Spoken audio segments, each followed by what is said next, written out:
Brandon, we've got a ton of great news coming in. First, though, we've got some PS5 announcements to talk about today. That was the big steal the show spotlight moment from last couple of weeks. We've got a PS5 announcement and some great games. So let me talk about some of these games. Yes. So I will say from just me watching this PS5 announcement, it was about a little over an hour of announcements. Mainly, it was about all the games that are coming to PS5, either when it releases or after it releases. And I must say, none a lot rang true to me, but here are some of the highlights. We got a new Ratchet & Clank. We did. And we got a new Horizon Zero Dawn Forbidden West coming in 2021. We've got a Pragmata. Capcom is developing that. It's about some weird person in a dark place. And then we've got Spider-Man Miles Morales Edition, Holiday 2020, and some weird indies like Little Devil Inside and Kena Bridge of Spirits.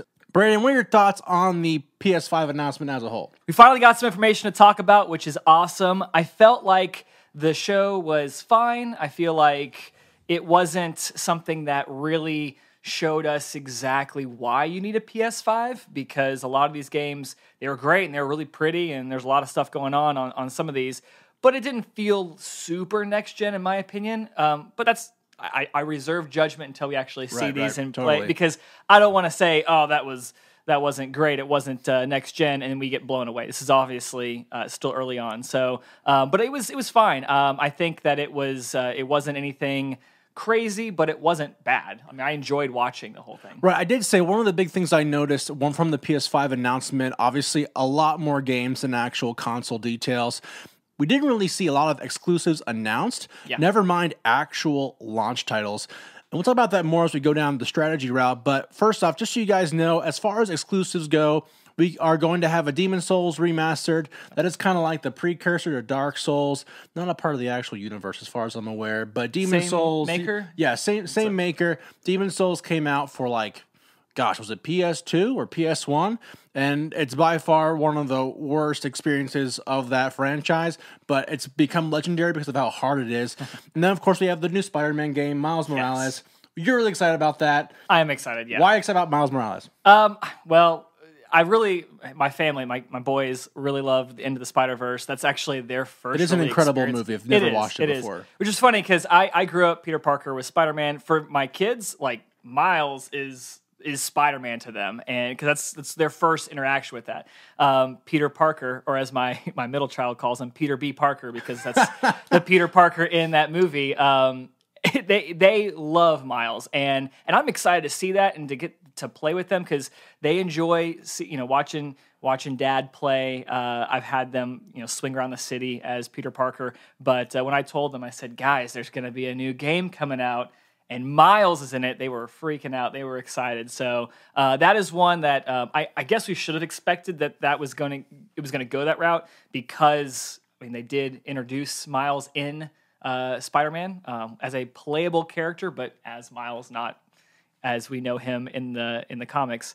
But it's exciting to see this route they're going, and they did say it's not Spider-Man 2, and it's not DLC for the original Spider-Man. Right, it's a standalone kind of game. Exactly. I think there was an interview where they were talking about how it compares to Uncharted. What was it, Lost Legacy or something? There was an Uncharted kind of spin-off game that they equated that to. So that's something that we can look forward to, but it is not the official Spider-Man 2 that is going to come, hopefully, at a later date.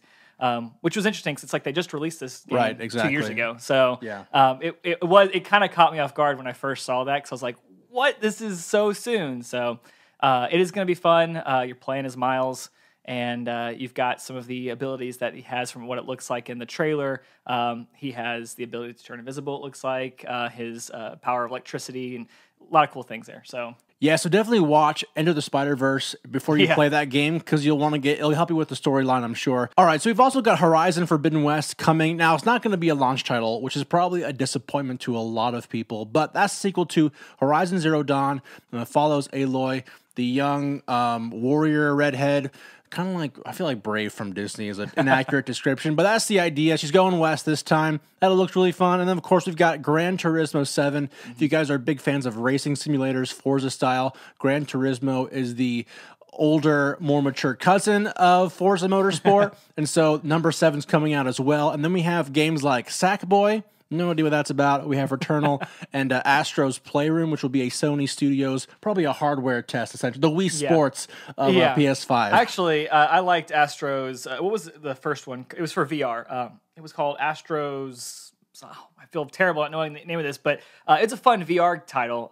It was played, with VR, PSVR. You have the controller, and you control around. It's kind of like a little 3D platformer, but from the perspective of this robot with a camera watching every movement. So it's cool. You can look around walls and so on to see different perspectives of things. It's really neat, really neat game. So I'm excited to see what they do with this Playroom, whatever that may be. Yeah, so as far as we know, those are the exclusives to PS5.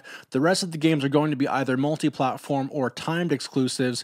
And what that just means is if a game is a timed exclusive, it just means that PS5 will have it first, and then after a certain length of time, usually about a year, Xbox and PC will begin to get titles on their own. So as far as timed exclusives, games like Deathloop, the new Bethesda game, it looks like a whole lot of fun. You play this, essentially this bounty hunter tasked with killing a bunch of people, but you go through time, and if you die, you get returned back to your normal save point. It's kind of weird. I'm thinking like Sands of Time, Prince of Persia kind of a thing, but I'm all for games that play with time like that. Like I said, I think I've mentioned in past episodes, Outer Wilds is one of my favorite games, and it has a lot to do with that kind of loop that you're going back through. So I hope it's like that, but I don't know. Yeah, and with that also comes like a bunch of stealth mechanics. So think, Dishonored style, which looks a lot of fun. It'd be interesting to see how Bethesda makes their game with PS5's new engine, new graphics.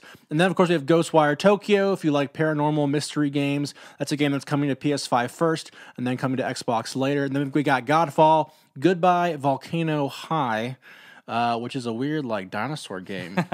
Some high school simulator dinosaur game. Oh, that's what it is. Okay, yeah. I was trying to think, what was that game again? Yeah. And then we have Jet the Far Shore, Kena, A Bridge of Spirits, Little Devil Inside, which is a new indie title. Looks to be more of a Dark Souls style, but very well animated, drawn out characters. It looks really, really fun to me. Interested to see what they do with Little Devil Inside. And then, of course, we have one of Brandon's favorite franchises coming back, Oddworld, Soulstorm. It's funny. I really enjoyed it back in the day, and I think I've also mentioned this, that one of my favorite launch titles for the Xbox was Oddworld Munch's Odyssey. Now, this is not, it goes back to the original Oddworld game, so it's not like that, but when I saw that announced on there, I was like, oh, finally, we get to see something back like, I think it was Abe's Odyssey or one of those, the old school ones, and I don't know, it looks very, similar to that original gameplay, so I hope it pans out, but I was excited when I saw that. Yeah, so not only do we have Oddworld as a timed exclusive, we also have Project Athia, Solar Ash, and Stray. So a lot of cool games coming out. That's the cat one, right? The Stray? Yeah, Stray is the cat one. Yep, if you like cats, Stray might be the one for you. In a world full of robots, be a cat. And of course, we have the multi-platform titles, and we have Grand Theft Auto 5 getting a re-release. Again. Much to the chagrin of everybody in the Grand Theft Auto world. Rockstar didn't want to give us a new Grand Theft Auto. They gave us Theft Auto 5. That's been released on this will be 3 generations of consoles. It came out on the 360. They must think it's really good or something. Literally, that is unbelievable to have a game that can span 3 console generations and still be in, top sales for whatever, it's amazing. At least I hope it's going to be a top sale. I think a lot of the gamer community are like, why do we get a Theft Auto 5? Like, why? And it's whatever. It will be interesting to see what they do different with this to make it worth that special buy. I'm assuming with it being multi-platform, it's coming to the Xbox Series X. I don't know what they're going to do with that since this is more of a PS5 announcement, but if Smart Delivery, if they have it where you've already purchased it on the Xbox One, will you get that for Xbox Series X, or is this going to be a whole new thing? Time will tell. That has more content. So. And not only that, we also have Hitman 3. If you guys are big fans of the Hitman franchise, it's a fun game, but Hitman 3 will be the newest iteration to the Hitman franchise. Then NBA 2K21, we've got a game called Pragmata, and the new Resident Evil Village. Brando, Have you ever played a Resident Evil game? So I I played Resident Evil 4 back in the day. That was one of those. Oh, God bless you. Yeah, that was whenever they changed the perspective and everything, and that was a classic to a lot of people. I did not play any of them after that. I know that 5 and 6 were kind of. But 7, I watched a lot of Let's Plays online because it's more fun to play a horror game when you're just watching someone. Oh yeah, I mean, I was just curious on how scary it really was. So I've seen some Let's Plays of 7, and of 7 of Resident Evil 7. Did you? Oh my gosh, the 7 is one of the worst. Yeah, I was kind of scary. glad that I didn't play. I'm not. It's weird. I'm not really like a horror game fan. However, I like watching Let's Plays of people playing horror games because I like to see their reactions. So that to me is more enjoyable than sitting there torturing myself in what's around this corner. So I am much more of an observer in those games. Yeah, so I would not play Resident Evil 7 alone at night. Ugh. Yeah, not fun. Okay. Now, is this one real quick? Is this one going to be first person just like 7, or is this? We have no idea. Oh, yet. Okay. We have no idea. I saw the I wasn't sure. Historically, they're third person. They are, yeah. Evil 7 was the first person, which was, in my opinion, scarier because of the first person perspective. But. Yeah, so we'll see what happens, but it'll be a good game nonetheless. So that is a bunch of really great games for PS5. We hope that it's going to bring Sony a lot of success. Guys, thanks so much for watching and listening to today's podcast. If you liked it, please consider subscribing. Also, hit the notification bell to be notified when all of our videos come out into your mailbox directly. And if you guys are playing some really awesome games right now, we'd like to know. Let us know in the comments below what kind of games you guys are playing. And of course, guys, have a great day. We'll see you next time for our next episode. See ya.